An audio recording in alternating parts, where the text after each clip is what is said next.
This is the story of a very lonely square. A blue square rested alone on a white piece of paper. But he found out that if he folds himself in half, he can make a triangle. So now the square wasn't so alone. He had a triangle. His triangle rested on top of him to keep him company. So it was just a square and a triangle. Pretty soon, a rectangle fell from the sky. He found a nice spot at the bottom of the square. So now there are three: a square, a rectangle, and a triangle. Pretty soon, more and more squares fell from the sky to keep the square company. The squares fell right above the rectangle. And what do you know? It made a house. So now our square is not lonely anymore. Now he has a home. Today in art class, you're going to be using shapes to build your own little house. So, the first thing I'm going to do is start by applying some glue to the back of my square. Remember to only twist a little out. Watch where I put my glue. What do you notice? Who can raise their hand and tell me? What do you notice? Where is Miss Richmond putting her glue? Where is she putting her glue?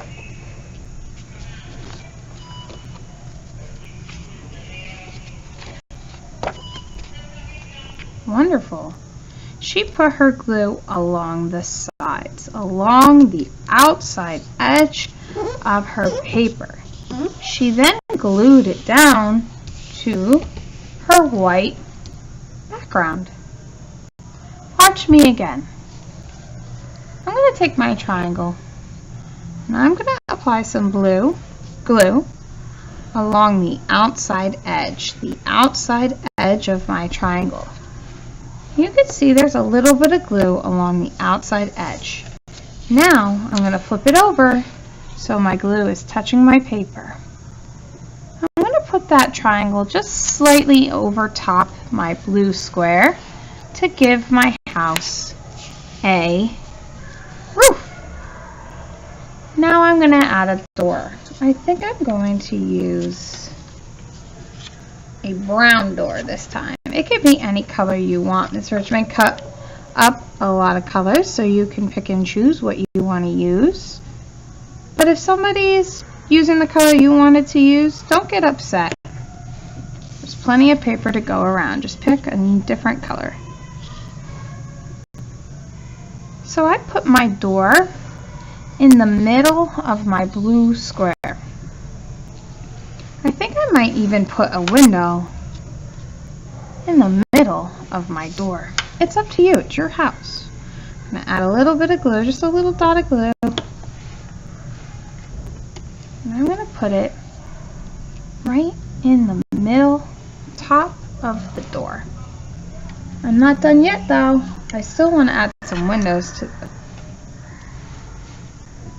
front of my house. I'm going to apply some glue.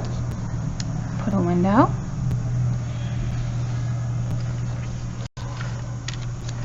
Apply some more glue.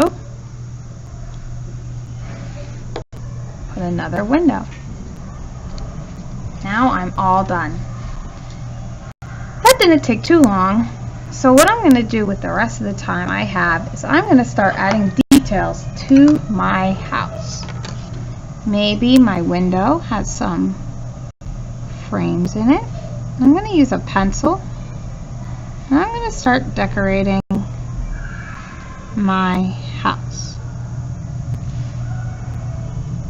There's a little handle for the door. Then I'm going to color this in black.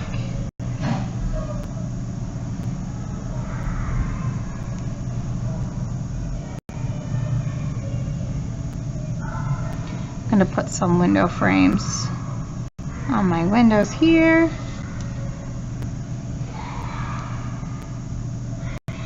Color it in. You can use your pencil, you can use a crayon to color it in. I'm just adding some detail. Maybe you could see a person inside your windows, but I just have window frames.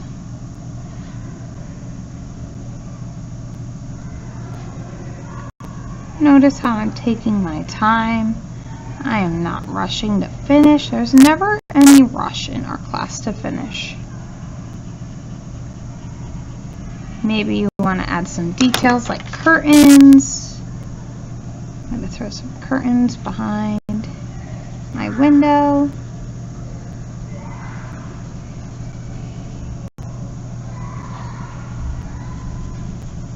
Whatever you do in one window, I would do it on the other side too, so that they're the same on each side. This is called symmetry.